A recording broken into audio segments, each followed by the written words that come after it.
Hello and welcome to BusyWorksBeats.com. If you didn't know, Metro Boomin's new album with Future is officially out. So in this video, I'm going to show you how to make Metro Boomin style beats in the style of Future more so, right inside of Ableton Live 12, and I'm going to show you guys some tricks. So let's hop straight into it.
So I would play the whole beat, but we'd be here for a while. So let me show you guys the process. So firstly, what I'll do is I'll load up MIDI. And if you haven't downloaded the packs, I highly recommend you do this. Go to the packs in the browser and then go to where it says like available packs. I don't know why mine looks different now. Oh, probably because I had the thing on. Okay, go to packs and then go down to where it says available packs. Download these packs. So download the orchestral packs. I like the grand piano pack, the gold, anything by Sound Oracle, the brass quartet by Spitfire, and trap drums. So download those packs, and there's a guitar and bass one as well that's really good. Once you have those packs, it makes producing a lot easier in Ableton. All right, so I started with MIDI using the piano pack, and then basically what I'll do is I'll unfreeze this so you guys could actually hear what it sounds like. So here's where I started, and what I'm gonna do is just highlight this area and just right click to loop the selection, and then we're just gonna play on loop.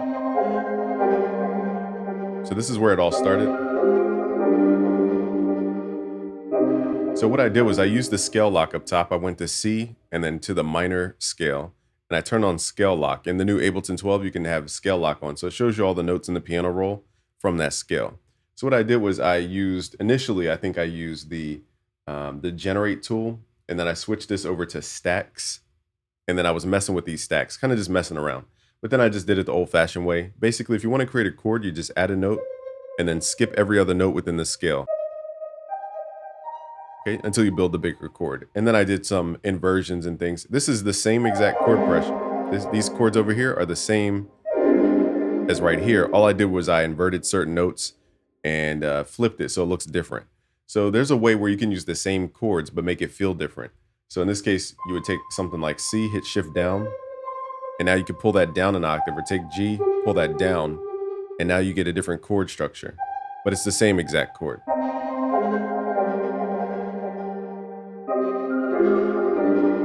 And then I think I added an effect over top. So this effect is from my new pack called Live for Ableton Live 12. And the pack will have this project file as well as some effects. So if I turn off the effects, here's what it sounds like. Which it sounds cool. But it just sounded kind of stale to my ear. So I added this thing called Vibe Creative Effects, which comes with the Live pack. If you're interested in the Live pack and you use Ableton Live 12 and you really want this pack, just go to BusyWorksBeats.com/Ableton to join the waitlist, because I'll see how many people are interested before I actually launch this thing. So I'll keep your name on the email list so that I keep you updated. So with this effect, here's without. See, it's kind of like just doing whatever. Here's with the effect. Now it has that vibe. So what I did was, once I had that going, I there's a new feature, I believe it's new. If you right click, go to freeze and flatten. Okay, before you would have to freeze the track, move it to an audio track, do all the stuff. Now you can just freeze and flatten the track and it converts it into audio. So I froze the piano and then I converted it into audio.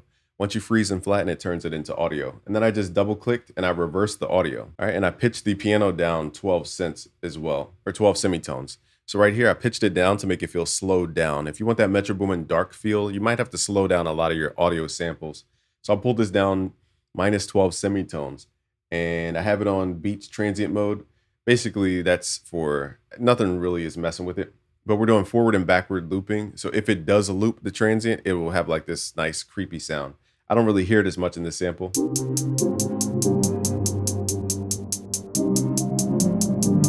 Okay, so that's all I really did with that sample is just pitch it down 12 so it doesn't sound so bright. And then I reversed it. So let's re-reverse. And this is what adds that dark vibe. So we went from that bright piano that sounded, let me open that piano up one more time. Let's unfreeze this track and let's just hear where we started. So here's the piano.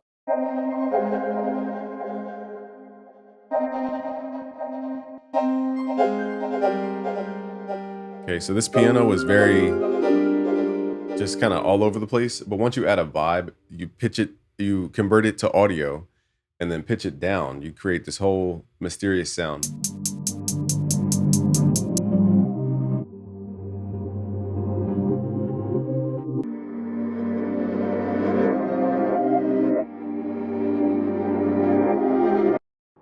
All right, so that's how I got that sound. Now the next sound was more of an idea that came to my mind as I was producing. I just heard this brass sound.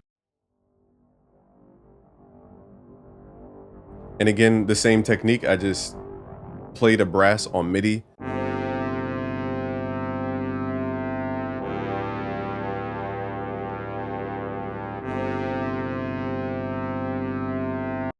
So at the time of me producing, you know, it was two tracks going. It was the piano and then it was the brass. Let me unfreeze. I keep freezing and unfreezing this. Oh, it's soloed. Are we soloed on the brass? Why am I not hearing anything? Oh, I'm soloed on my mic though. There we go. All right, so let's solo the brass. So again, as I'm producing, I didn't have all the effects right away. So I didn't even have the vibe effect on at this time. So you guys have to understand that when you're producing, stuff will morph over time. You're not just gonna start with the exact idea every single time. So here's what it started like in the beginning.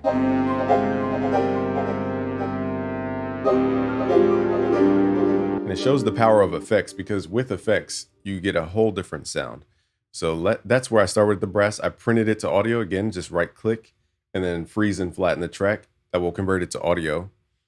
And then from there, I reversed it and pitched it down, I believe. So we did the same exact thing we did with the piano, just pitched it down -12 and hit reverse. And now we get this dark sound.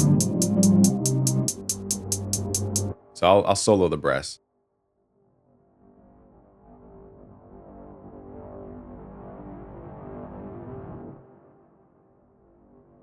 All right, so now we get that very dark sound that matches that piano. The main thing was matching the sounds. It's similar to like if you're recording a band, you want the band to feel cohesive, so use certain compression. In this case, I used one technique on the piano and I continued to use that technique with the other instruments so that they would feel cohesive. Nextly, I pitched down the hi-hat. I'm not gonna go through every tiny decision that I made, but basically I pitched down the hi-hat. If you go to controls, I just dropped that down one semitone, just so it would match that darker vibe by pitching it down. And I added a delay plugin only to offset the notes by like a nudge. So I have this linked left and right, and then I did it on millisecond mode. So I moved the notes over 3 milliseconds so that they're not perfectly quantized. And that's what creates the bounce for Metro stuff. So without it, it's too quantized. Here's with the bounce. See, it adds that like subtle time difference that adds that subtle bounce. So that's what I did with the hi-hats. So let me see what else I added in this track. So once I had the hi-hats, let me show you guys how to create hi-hat rolls. So I will create an Ableton Live course with the new pack called Live. So you guys can learn all my techniques. Basically, if you want to create a hi-hat, you're just going to simply go down to where it says generate, and then you're going to switch this over to rhythm, and then you're going to select your step duration. So as you go lower,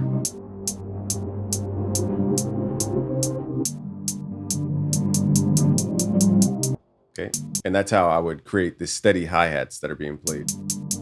Hopefully I didn't mess up my own track. And then whenever I wanted a hi-hat roll, I would just highlight a note, hit legato to drag it out, and then go to where it says generate rhythm, and then switch this to a different time. So in this case, if you wanted like 16ths, you would chop that up. I don't know why this one's not considered in the whole length, and then do something like that. So 130 seconds. And then there you get a hi-hat roll just like that. Now, sometimes people use this accent at the bottom left and mess with that. So if you ever accidentally add an accent and you want to undo it, just hit Control A to highlight all your notes. Shout out to somebody in the comments. I forgot their exact username, but they showed me in the comments a faster way. Hit Control A to highlight all your notes and just type in a number. So in this case, kind of hit Control A. Now mine wants to act up, of course, when I show you guys. Okay, so here you can see it. So Control A, and then I'm typing in a number, in this case 100. Now all of my notes will be mapped to 100. In short, basically, if you add accent notes, it pulls up a velocity of some notes, and you don't want your velocity to change with the hi-hats. I mean, it sounds cool, but let's say you want it all to be the same. Hit Control A and just type in the velocity, in this case 100. The old-fashioned way was to hit Control A, drag all your velocities up, and then drag them down. So let me show you why that's important, because if you have accent notes like this, and there aren't even notes, you could just drag everything up and then drag it back down. So that was the old-fashioned way, but again, the quicker way is just hit Control A, just type in a number, in this case 100. So I'm going to Control Z all those decisions because I don't remember what I did.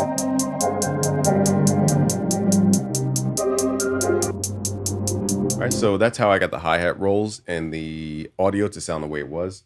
And then I moved into the snare. So I did the same exact thing with the snare here. I basically just did that quick little technique. So I'm kind of skimming over stuff because I don't want to like go over the same techniques over and over and over. But for the snare, I did the same exact thing. Just highlight where I wanted a snare roll. Go to your generate, go to rhythm, and make sure it's at C3 to play middle C. And then I changed the step duration. So if I wanted that to roll, I would change the step duration just like that. And I can preview it. Okay. And then you can turn off the accent by just typing in the range 100 to 100 so that it doesn't create accent notes. And then you can go through and change out the rhythm in real time. That's what I like about Ableton's pattern. So that's something that FL does not have in the same exact way. They've added on to 21.3 or 21, whatever number it's at right now, the beta. It's something similar, but it's not the same exact thing. Now here, I want to make another decision, which is to add that kick as the transient in the beginning, because the 808 sounds a little soft. So let's hit Control V, paste that, and I only want the one kick just for that impact. So now when we drop into it, it has that impact sound.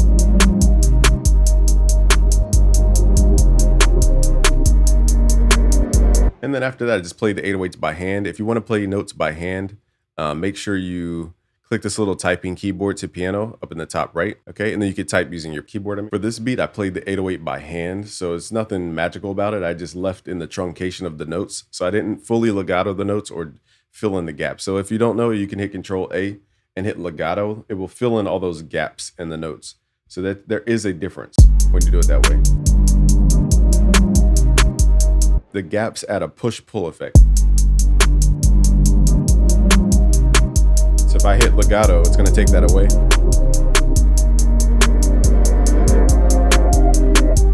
It's more of a sustained experience as opposed to like a jumpy, kind of bouncy experience. So truncation in the notes is important. So I play those by hand using the typing keyboard.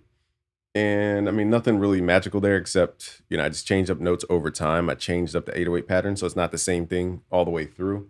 And then I did the same exact reverse technique for this flute solo that I did.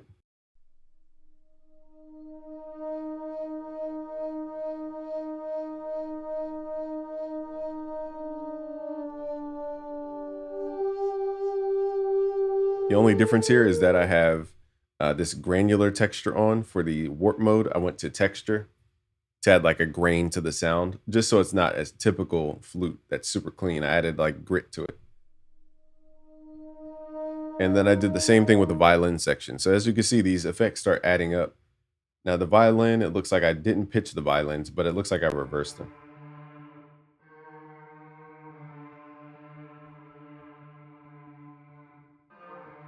So very subtle, but it adds a nice stack.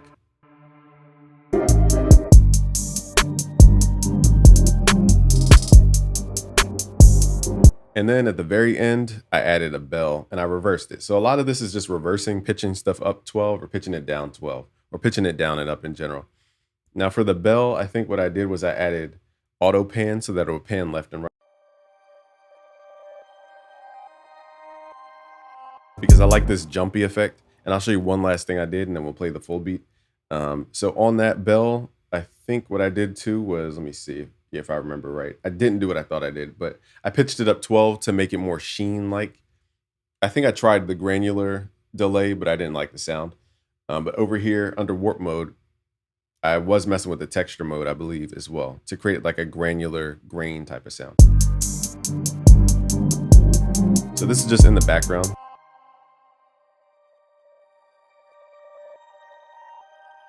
I'm also sending it to reverb so it sounds bigger.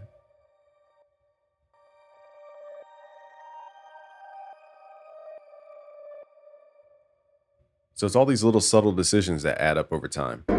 Now, again, I didn't make this beat knowing everything I wanted to add. I just thought, what frequencies can I add to the beat?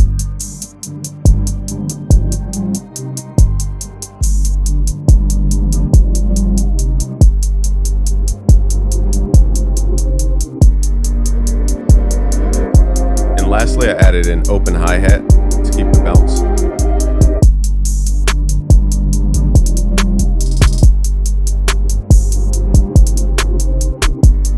Okay, so there's one technique where I was messing with this auto pan. I wanted the volume to go up and down. I think I turned it off actually. Oh no, it's on automation. So here, if you look at the automation, I have this auto pan. Basically, the way you have to turn it on is you have to turn the phase all the way up, turn the shape all the way up to make it like a square wave, and then mess with the offset, and then change the rate of speed. So basically what this does is it takes it from a panning tool into a volume automation tool. If I mess with the phase, you're gonna get more of a panning sound.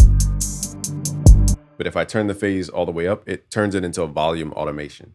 Okay, and what I did was I switched it to sync mode so it could sync with the tempo, and I offset it so that it matched up with the groove of my beat. And basically I just automated the, which knob was it? I automated the amount of it so that it kind of jumps as the hi-hats come in. And here you go. So that's adding energy without adding an instrument. If I turn this off, it just kind of stays the same. Here's with it on. So that's one of those subtle techniques. So let's play the full beat just so you can hear these little details over time. And again, I'm coming out with a new pack called Live for Ableton Live 12. It's going to be project files, presets for your mixer, aux. Let me see if I can find the folder actually. I was messing with it last night. I created like 50, what are they called? Devices. So here I have the devices. Okay, so let me show you guys real quick. It's basically an audio effect rack. I think I counted like 50 if I'm not mistaken. So stuff for bass, beat mixing, compression, melody mixing is my favorite folder because those are more like for melodies. We have parallel processing and vocal mixing presets in here. So basically you just drag and drop those right into your sounds right there where it says drop audio effects here. Okay, and then I'm gonna add grooves, which is gonna be project files, which I'm working on still, including some sample packs for you guys so that it's a full Ableton Live 12 pack for you. It's gonna be called Live. So if you want updates about that and you wanna be on the waiting list, go to busyworksbeats.com/Ableton. Let me play this track fully once through. And again, shout out to Metro Boomin and for the new project.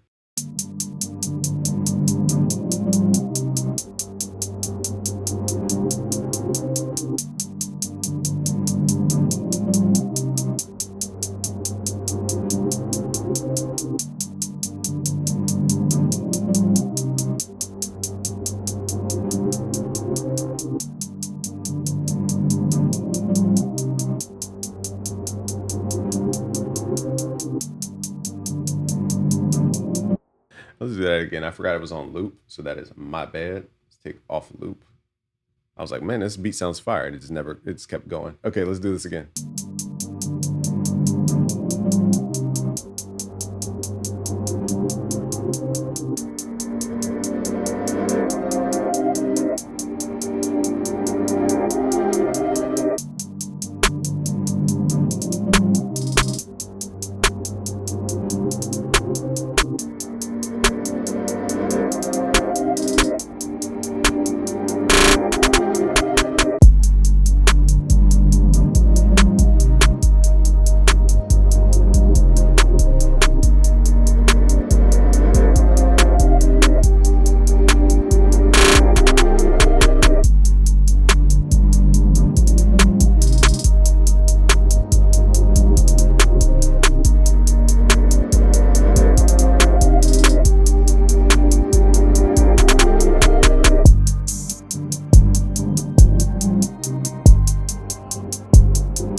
project file will be included in the live pack. So go to busyworksbeats.com/Ableton to join the waitlist for when this actually comes out. Thank you guys for watching. It's Game from busyworksbeats.com. Subscribe, like the video, share with a friend. Peace.